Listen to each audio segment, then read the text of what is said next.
Good morning. मैं हार्दिक सोनी बात कर रहा हूँ आपसे। बलेनो कार में कैसे टाइम सेट किया जाता है। जैसे आप देख रहे हो ये दोनों रोड है, उसको एक साथ प्रेस करना है, आपका टाइम ब्लिंक होने लगेगा। अभी आप देख रहे हो।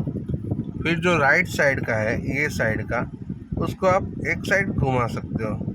जैसे 10, 11, 12, वैसे जो टाइम सेट करना है। राइट साइड करोगे तो आगे बढ़ेगा, लेफ़्ट साइड करोगे तो पीछे आएगा। जैसे अभी हो रही है 11:44, फिर छोड़ देना है। फिर जैसे आप एक बार राइट और बार क्लिक करोगे तो सेकंड मिनट आपको ब्लिंक होने लगेगी। उसको भी सेम तरीका ही है। राइट करो तो कम हो, ज़्यादा होगा, लेफ़्ट करोगे तो कम होगा। Thank you. और लाइक करो, सब्सक्राइब करो।